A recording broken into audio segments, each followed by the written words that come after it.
Manever I say ma PENDREAM TV. PENDREAM TV there, osia dem yopo. Judge warns Chairman Wontumi for the last amidst threats to petition CJ. Judge warns Chairman Wontumi for the last amidst threats to petition CJ. Now, John Dramani Mahama has been able to convince the nation that there is a need for speedy trials, especially for people who have served in the past government and picked up by oral Operation Recover All Loot and cited for some level of misbehavior. These trials must be sped up because there are a lot captured in the web of oral. Many Ghanaians have started complaining that oral does not exist anymore. Many are calling for the head of some authorities who they believe should be pushing this quickly. My brother, my sister, but our courts are quite slow. People need to be given time to file their defense in the spirit of fairness. So Chairman Wontumi went to court and the judge looked at him. And we all remember Justice Francis Apangabono Achebunga. He's a judge that many Supreme Court judges and beyond, including the retired ones, have lauded and praised for his straightforwardness and his love for justice. He is one man who has been handpicked to be able to handle some of these trials. And he is so resilient. He doesn't rest. Almost every other day he's in court so that this thing can move fast. Chairman Wontumi went to court and the sitting judge felt that he was pussyfooting, stonewalling, and he decided to warn him, not in this court. You must hurry up. And his lawyer is not happy about it. Give us time at our own pace. Let us be able to build our defense. It looks like we are rushing us. What's wrong? And then another guy who never keeps his word, the bleach-faced lawyer, Maurice Ampaw, who told us that if Mahama won the elections, he will relocate to Togo. There was no way Mahama was going to win the election. He was a puppet of Baumia and Nana Addo. And when Mahama finally won, he swallowed back the vomit like the proverbial dog in the book of Proverbs in the Bible. This is Maurice Ampaw. Maurice Ampaw has advised Chairman Wontumi, and I honestly do not know how many people in their right senses will take legal advice from this guy after telling us that and proving to us that he's a man who can't keep his word.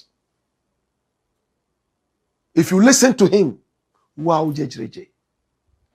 But what is Maurice Ampaw saying? Is captured in the news. It's flying all over the place.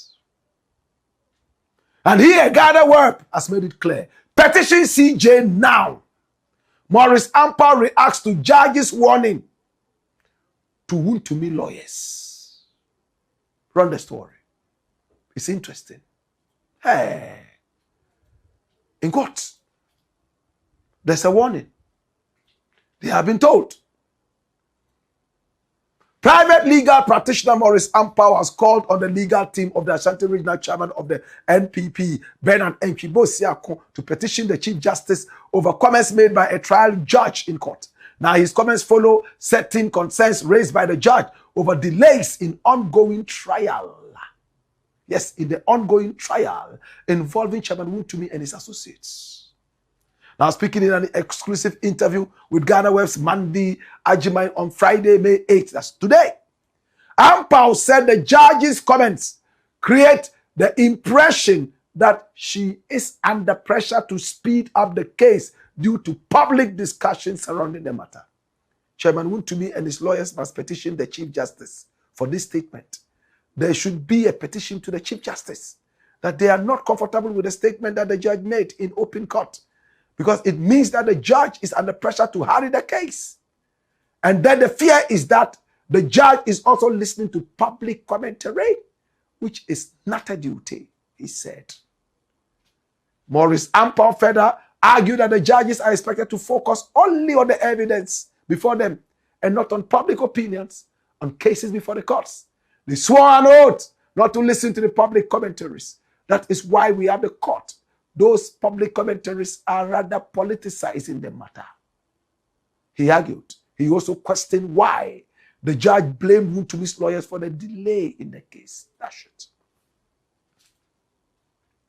Now, my brother, people like Maurice Ampaw, I honestly wonder how they got their law certificates. I'm not being harsh. Somebody, a judge, has sworn an oath that he will not listen to public commentary, that he will not be influenced by the public. He would only look at the evidence. Does it mean that when lawyers go to court, they can drag the case for as long as they want? Is that the argument? Does it make sense? If a lawyer goes to court and starts to pussyfoot, slow down the whole procedure by wasting the court's time, sometimes they could even be cited for contempt, disrespectful behavior. My brother, my sister, it's like in football. We have 90 minutes, right?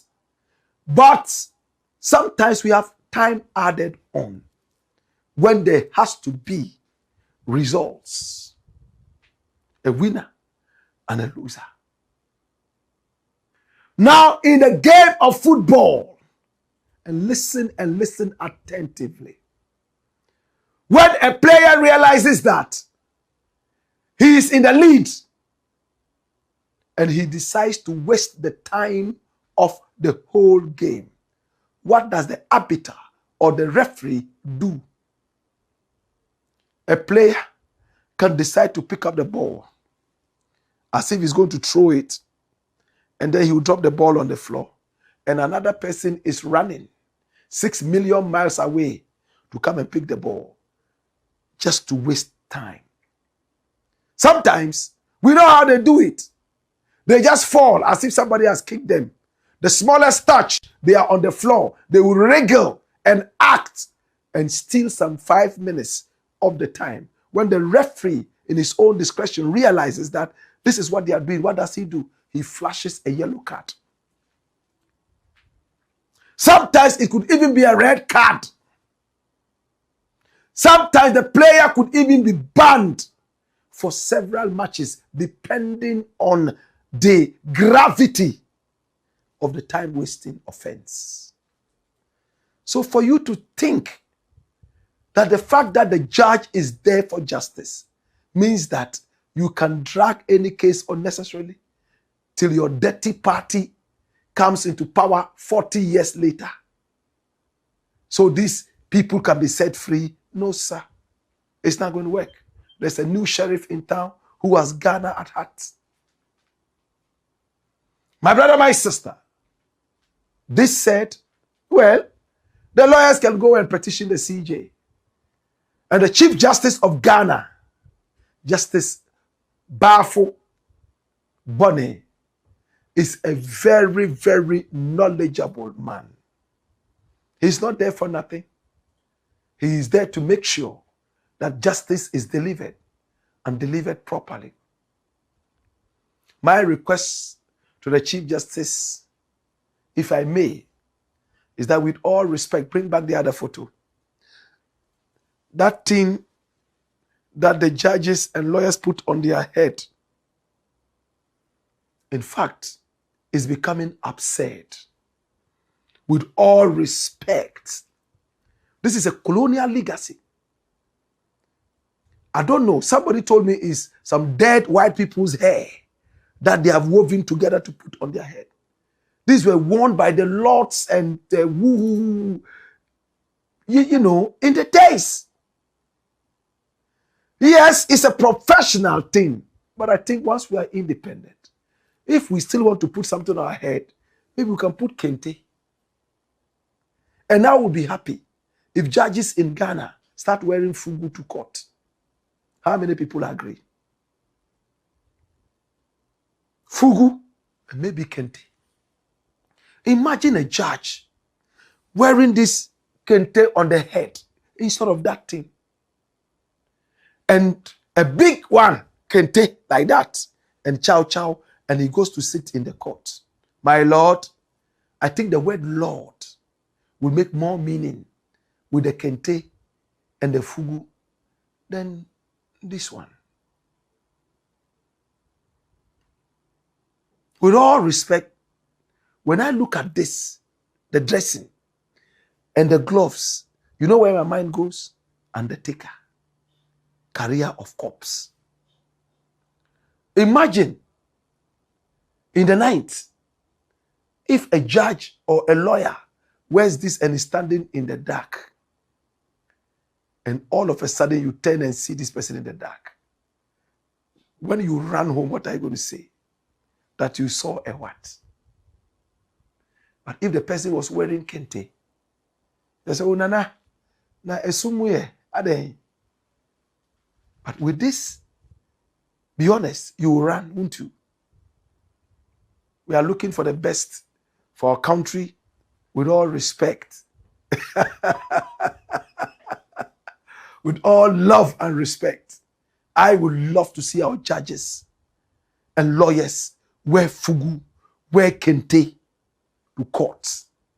Like in the days of Kwame Nkrumah, when a lot of our MPs represented Ghana in kente.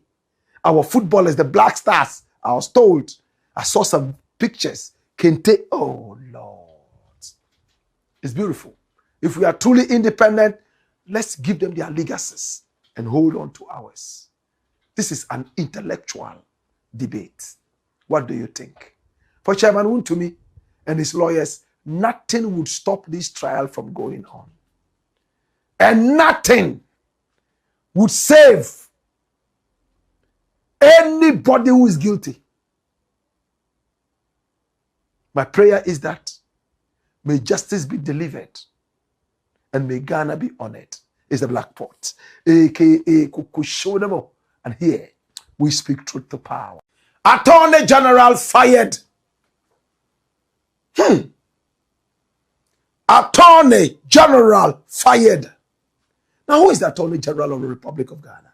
He's the Zwarungu boy, the Stanford lawyer, all the way from Connecticut, Dr. Dominic Akuritinga Ayine. That's the guy. He's a very humble guy. I love him.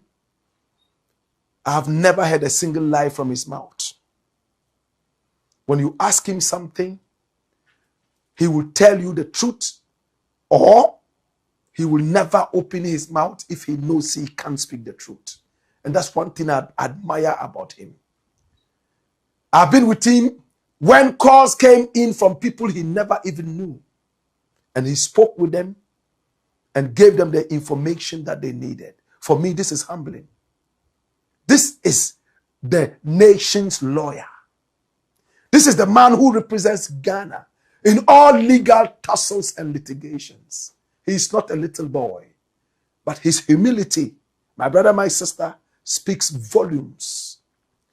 He came from a family that was extremely poor. He went to school in Tamale and also outside the country. My brother, my sister, this is the cigar-chomping Attorney General of Ghana. He doesn't joke with his cigar when he wants to relax. This is the Attorney General and Minister of Justice, the Honorable Dr. Dominic Akuritinga Ayine.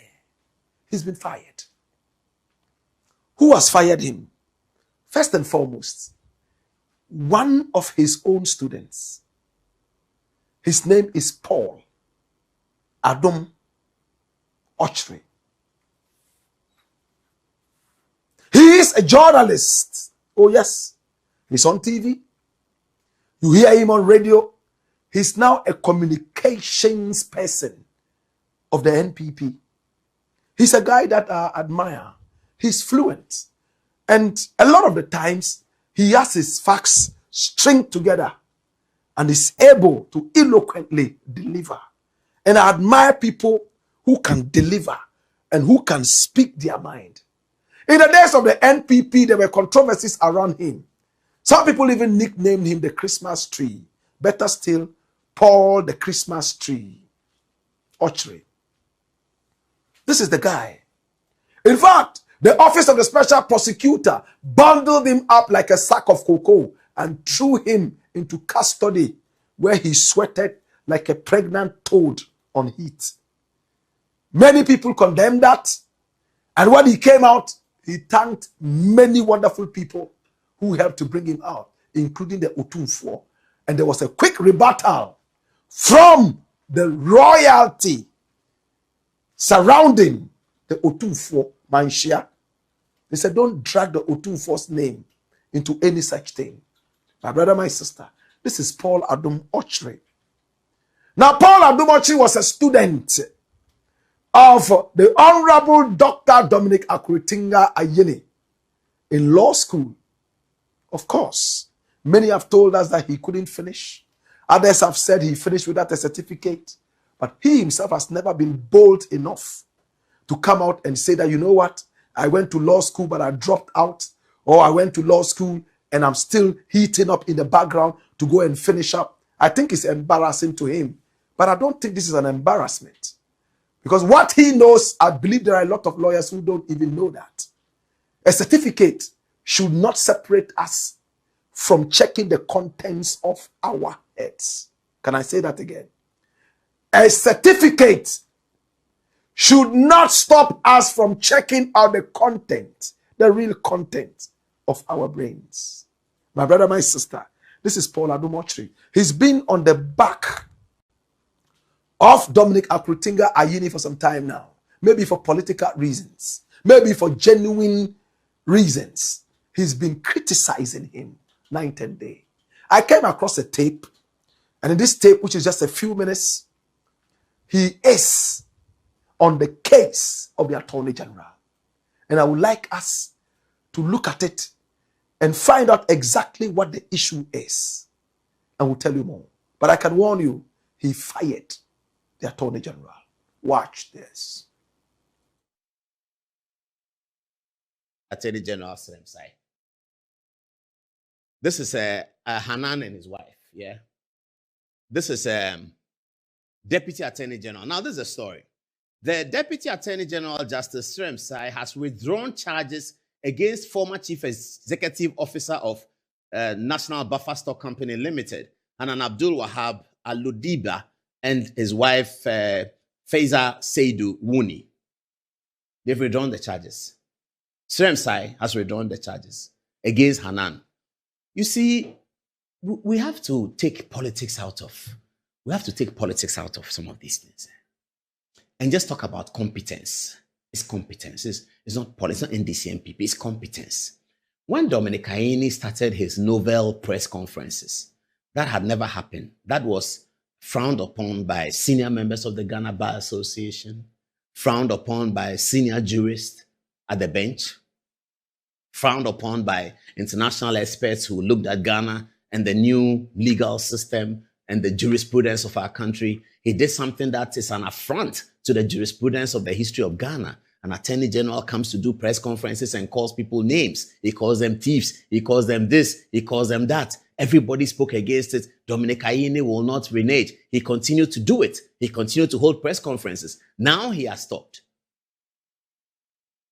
But today I'm going to show you why we were concerned that this press conferences, this purported criminalization and media trial was very unbecoming of an attorney general who is leader of the bar, appointed under Article 88, who is the government's principal legal advisor. An attorney general should not be doing that. We said it, we said it, we said it. Today you are going to see. This is Dominic Ayine, who comes out to hold a press conference about Hanan. Oh, he has stolen this. He has stolen that. We have done our painstaking investigations. After 1 year, he's challenged in court. Now, they're not telling us the truth. The reason why they are withdrawing is not because they have found anything. Some size Facebook post, which I'll read to you, it's not true.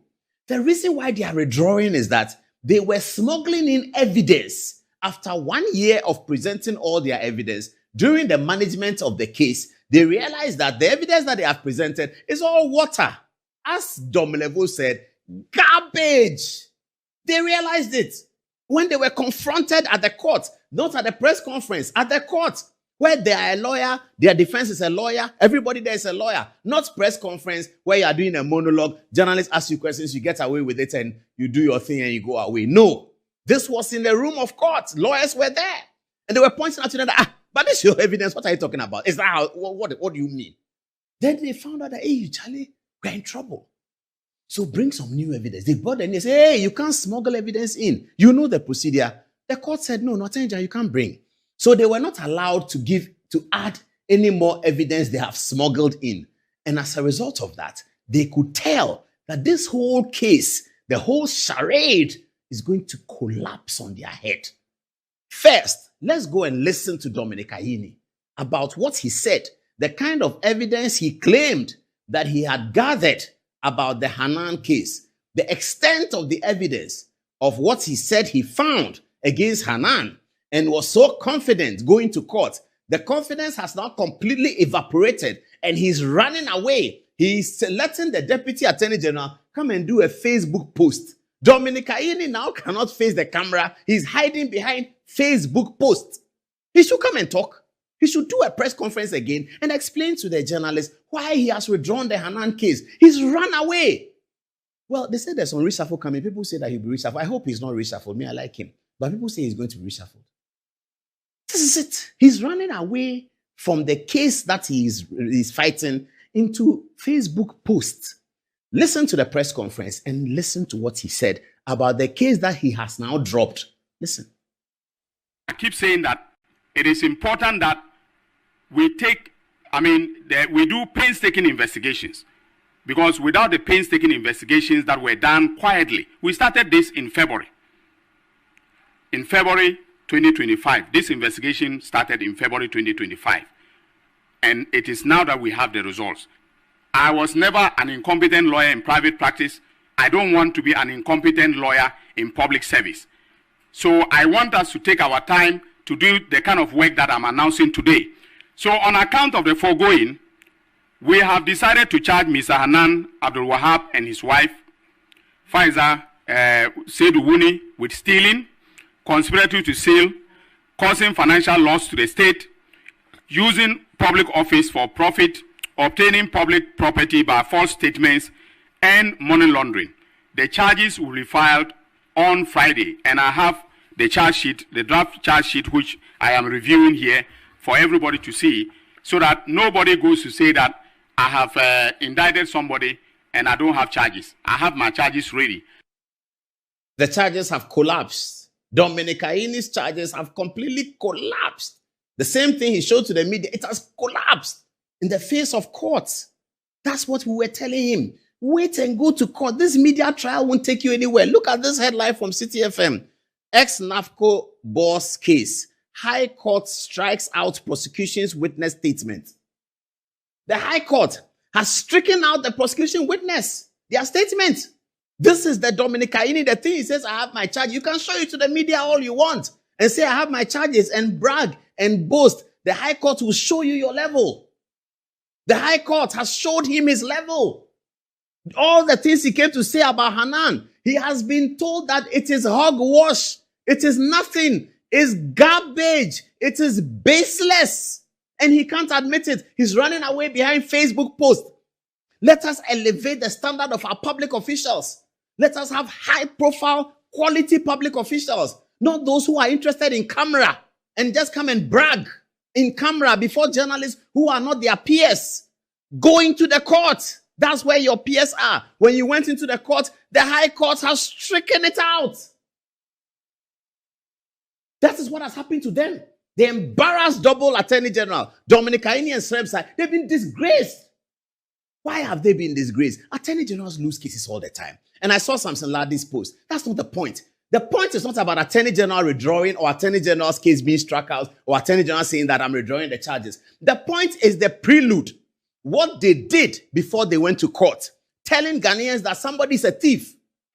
Telling Ghanaians that somebody has stolen. Do Attorney Generals do that? And civil society, you were watching. You didn't do anything about it. Nobody complained that Dominic Kaini is doing media trial. You were happy.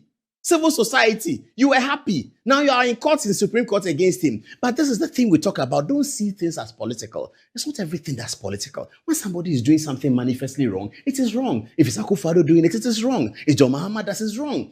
You people were enjoying election victory buzz. Election victory. Oh, we have overthrown MPP. And you were enjoying it. So the critical things that were destroying the fabric of the jurisprudence of Ghana, you said nothing about it. Civil society, zero. You didn't say anything about it. An Attorney General comes press conference after press conference after press conference, calling people thieves. He, Attorney General, when he was being investigated for Ameri, and he said that people had come to his house to come and seize his laptop early in the morning, we all complained. Did the Attorney General of the day, Gloria Kufu, mount a platform and say Dominic Kaini has stolen money from Ameri? Did she do that? Did she do that? Then you become Attorney General. You are calling people thieves every day. You are holding press conference, bragging and bragging. You bragged into the High Court. The High Court puts you flat on the canvas. This is what happened.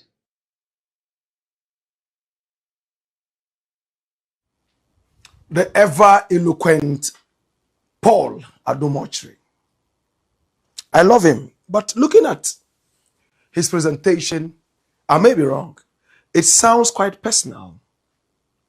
That's how I feel, that he's trying to get into the skin of the Attorney General. Could it be something that happened whilst he was a student of Dominic Ayine? Because I've been told by some people who were also students at the time that Paul was not really very sharp when it came to Dominic Ayene's course. I don't know what course he taught. And there was a time that Paul failed a paper. And Dominic marked the paper and said it. You failed the paper. And he was angry. How can I fail this paper? And the paper finally had to go to a superior, another lecturer, who had to sit on it and remark. So there was a remark, and the superior said, Doc, you have been so kind that you gave this mark to this person. I would have given this person half the mark that you gave. Who is this person? Because, you know, university exams, they don't write names there. It's just the index number and all that. Who is this person? So, one of my students. Could that bitterness have stemmed from that time? And I'm told that he was never able to pass that paper. But that's okay. We all fail exams. You understand? Somebody would fail an exam 5 times and go and write it and pass. But some people are not bold enough to say, you know what? I didn't prepare enough for this paper. They will rather blame the lecturer And anywhere they see the face of the lecturer, they see the face of Satan. They will chase this lecturer, insult the lecturer, and vilify the lecturer till the end of time. Could this be the case? I hate it when I have to go that way. But let's go into what Paul said. Paul says that the Attorney General and GIHOC have no new evidence at all. They are just withdrawing the charges because their case has fallen flat. Yet in the same thing, the same Paul says they were trying to smuggle in new charges. And the judge said, you can't do that. So if there are no new charges, how do we try to smuggle in new charges? So see that lawyers have to really be sharp. The case crumbled. They have no case at all. That is why they have to withdraw everything. They don't have any new evidence, no new evidence, no new charge. Nothing, no new nothing. Yet, in the same delivery, my very good friend Paul says, with no ambiguity, that while the trial was going on, the Attorney General and his people were trying to sneak in new evidence. Is that not a good chance for you to withdraw so that you have the opportunity to legalize all these new stuff? If I have new evidence and I'm trying to bring it into a case and the judge says you can't, we have closed that stage. Okay, I have withdrawn all the charges. I want to start afresh. Now, instead of charging you with 5, it's 15. Paul said he has never seen that in his study of law. And he goes for a blog from City News. And he says that they say, oh, the Attorney General struck out some kind of evidence from whoever.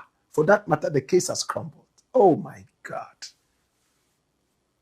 Hey, you see, Paul is a friend, so I don't want to go that way. If it was somebody else, I would have gone deeper. But I leave it here out of respect. My brother, when lawyers go to court, they don't expect that it's going to be a walk in the park. They will strike out some issues. The judge would slap away some issues, but they still are solidly grounded and facing the trial. It's only a bad judge who would let a lawyer walk like that, even if the evidence is bad. That's why the judge is there. And it's a very bad lawyer who goes to court expecting that he must win. If he doesn't win, there's war. That's a bad loser. So in law school, in law practice, you are told to expect the other side, even if you were wishing for this side. That's how it is. That's why there is always a chance for you to be able to come back and appeal, depending on which court you are going to. It's like a game of football. You have trained so hard, you believe that your tactics are good, you're going to win, but you go and for some reason you lose. Does it make you a bad team? Come back, re-strategize, and go. After all, they say, he who fights and runs away, that's what, comes back to fight another day. Hallelujah. But Paul has never seen this. Or is it blind support for Alodiba, Hanan, Abdul Wahab? Look at the evidence. Look at how much the prosecution has worked to be able to bring tangible facts, to bring tangibility to this case. Hallelujah. And somebody sits in a little corner, a wannabe lawyer, my brother, and he has never seen a certain witness account struck out. And for him, that is the end of the case. The Attorney General is lousy. And the idea, oh, there's going to be a reshuffle. I hope he's not reshuffled because I love him. It's a charade. Let's look at Ghana first. If you think Dominic Ayini should be reshuffled, come with your facts. Say that, like I always say. Oh, this is my friend, but I cannot be with you as a friend because of A, B, C, D, E. Be bold. You must not necessarily support a man because he's giving you food before, even if he's leading the whole troop to hell, like Baumia did. Oh, me, I was only a mate too. And Nana Addo was on top speed, racing us to hell. And at the gate of hell, Baumia looked at all of us and we said, oh, we didn't vote you to bring us to hell. Oh, why are you blaming me? Me, I was only a mate too. So, oh, so what do? We don't want to go to hell. Oh, okay, so vote me. If you vote me and I become the new driver, I will reverse full speed and take you back to Kantambanto Market, where we will go and commission toilets and bathrooms. Such absurdity. Such a joke. We bring in people we think have brains that can deal with the nation. And this is the ilk. Me, I stopped wearing coat and tie from when I was a little boy because a lot of the people who wear the coat and tie, they have no brains. Oh. I am telling you, look, from when I sat in a trotro and I saw a man wearing a suit and preaching and he didn't make sense, I told myself that this is a fan-fool kind of dressing. Because I came from a family where almost everybody wore suits. I was the first little boy in my area to wear a tie. All the style, the British style, American style of not in a tie, I knew everything. But today, would you ever think that I even ever wore a tie? Because I see it as a charade. People who wear that, society puts them in a certain status and they are the thieves. They are the thieves. When I was at the university and we're going to defend whatever, they told all of us to wear suits. I said, what? Why must I wear a suit? Oh, because you're going to meet people, you have to dress decently. So suit is the only way to look decent. You know what I wore? Lorry tie. Moses, Afro Moses. We used to call it Afro Moses. I have to try and get some of the pictures for you.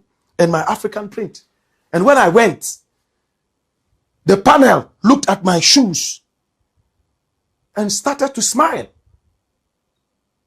The defense was supposed to take about an hour or so.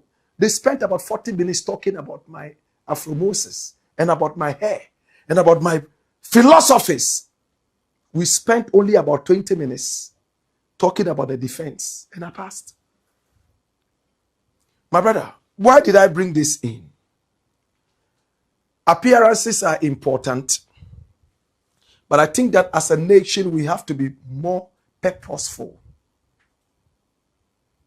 A lot of the people we give the respect to should never have any respect. Bawumia, Paul Adumochiri, and all those people you see parading themselves in the suit and all that. A lot of them we have to think twice about. I'm telling you. Hey, they mislead the people, and yet they are bold enough to stand in front of you and never retract anything. Look at Bawumia. This guy should be going around apologizing to even grasshoppers, lizards, locusts, and flies in Ghana. But no, he wants to come back and be president after a woeful, lousy expedition of vice president. Densi.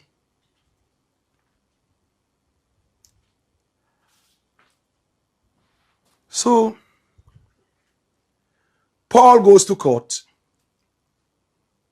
and he sees that a judge has struck out a certain narrative, and for him the case has ended. The Attorney General is bad. The Attorney General is useless. And what is this thing about Attorney General calling people thieves? In what he played, did you hear Akuritinga say somebody was a thief? The gentleman that he is, he said, these are the charges.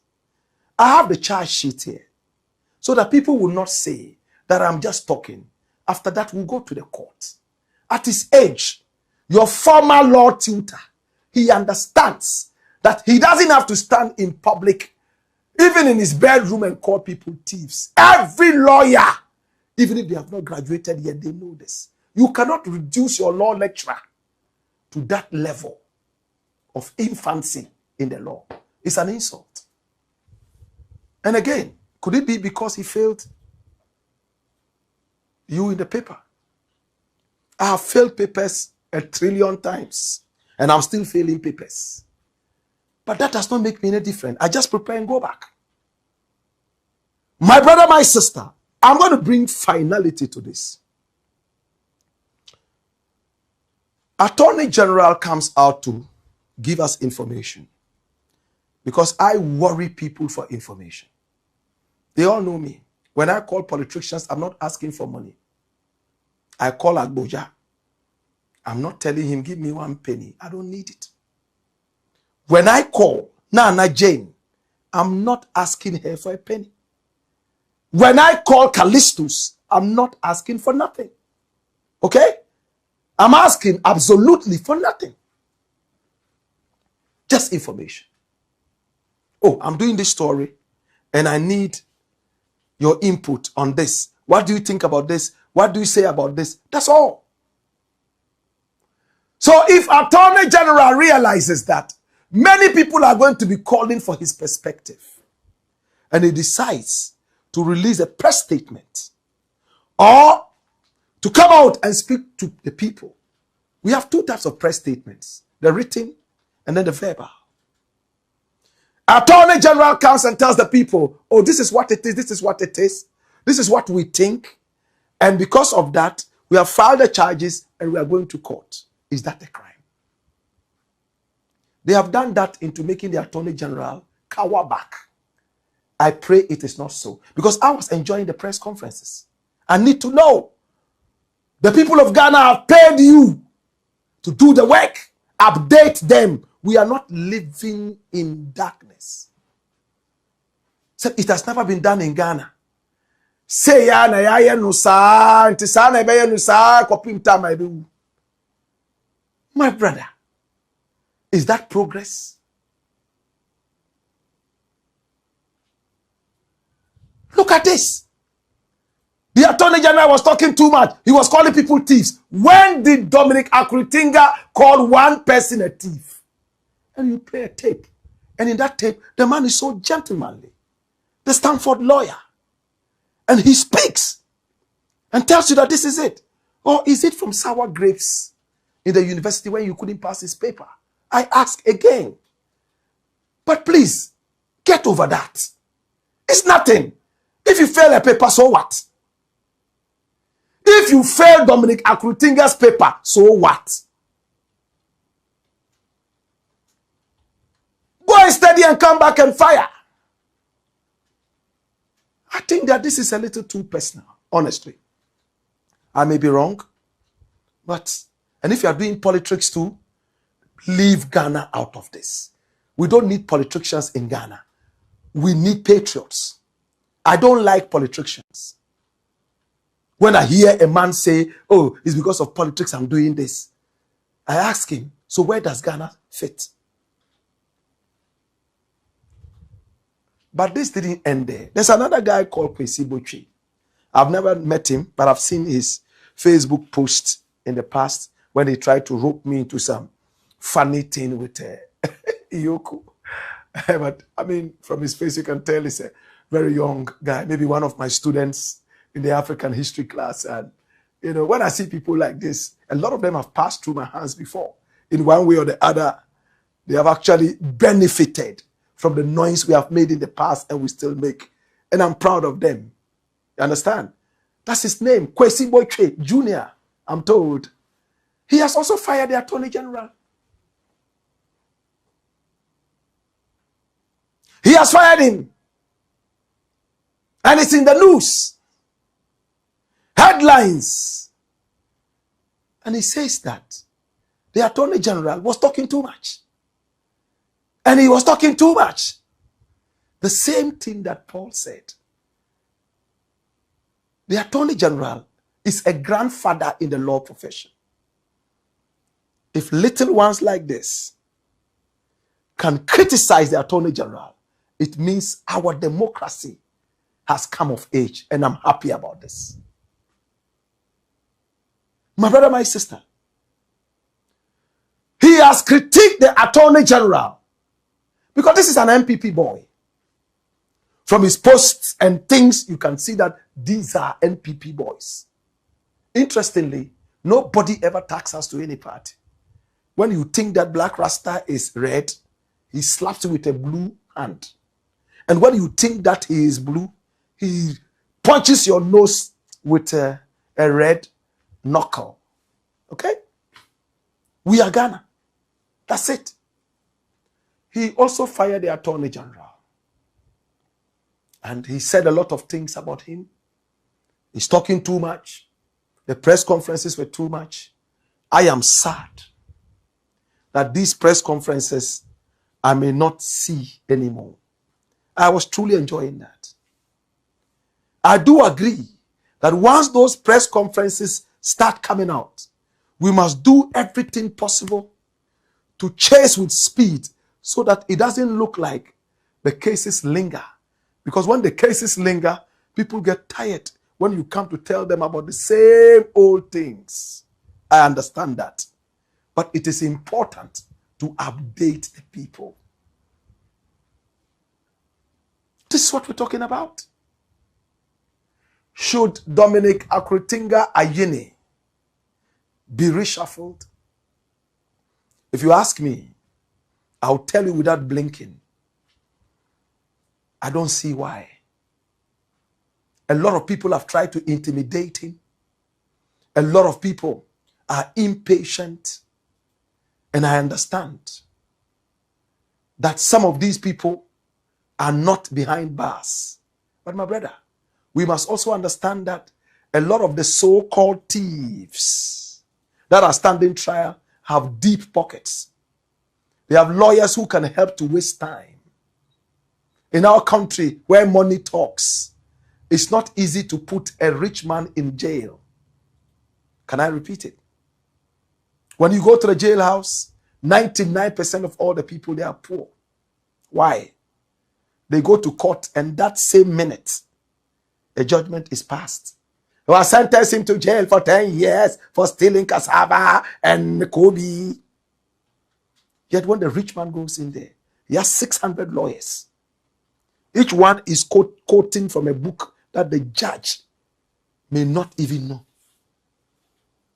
Quoting from books written by Satan himself in hell. When the judge doesn't understand it, what does he say?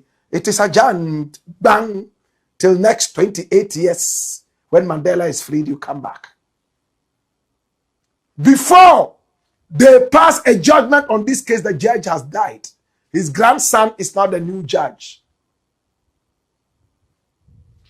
Before the grandson passes a judgment, this person has also died and the case has ended. It is not the fault of the Attorney General. I think that it is good what Mahama has done. Let us push the system to be able to speed up. And I like what Justice Francis Apangabono Achibunga is doing. He's been put there to speed up things. And look at how the Edu Boyne case is going. Fast, fast, fast, fast. Hanan case, hey, whether they like it or not, they go fast. Whether they like it or not, there will be a judgment in favor of Ghana. Hallelujah. It's the Black Pot, a.k.a. Kukushodomo, where we speak truth to power. Details on why Iyoko arrested GIHOC boss, Kofi Juma. Now, we never tell the story until we have the X factor. My brother, my sister, it's all over Ghana that the former GIHOC boss, Maxwell Kofi Juma, has been arrested. Do we know who this guy is? Maxwell Kofi Juma. That's him. He was the one who some time ago said that if you think beer is too expensive, stop drinking beer and drink water. He was also said to have said somewhere that nobody ever operates an alcohol business and loses. But he ended up trunking the whole of GIHOC, a factory that was created by Dr. Kwame Nkrumah, my brother, my sister. And from its inception, the factory made a lot of money GIHOC. At a point, almost the whole of the sub-region was running to Ghana for products made from GIHOC. And when he went in there, oh, he cosmeticized the whole of GIHOC. Can I break it down? He made it look like everything was going good. Cosmeticism, my brother, my sister, in no time, if your mother is dead and you say she's asleep, the smell will bring realism to the table. This is Maxwell Kofi Juma. To those who don't know him, come here and watch this. Run the dossier. This is the man. He is far advanced in age. My brother, my sister, oh yes. He was born on the 26th of June in 1950. That gives him 76 years. He was born in Antoa, right there in the Ashanti region of Ghana.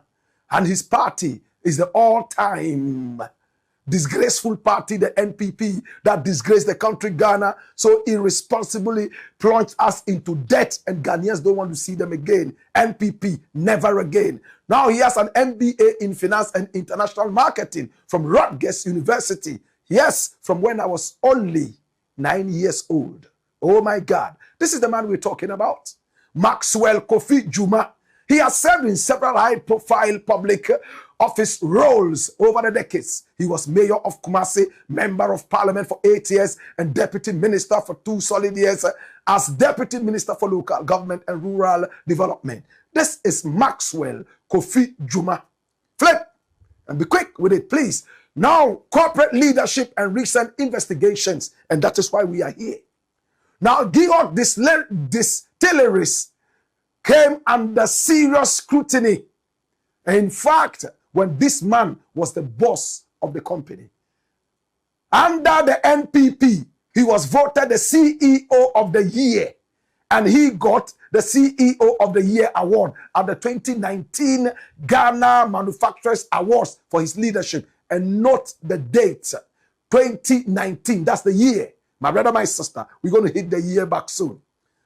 His tenure at GIHOC came under intense scrutiny following his exit.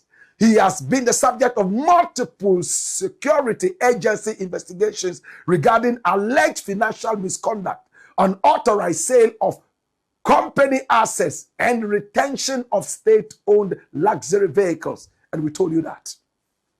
My brother, my sister, he has just been arrested.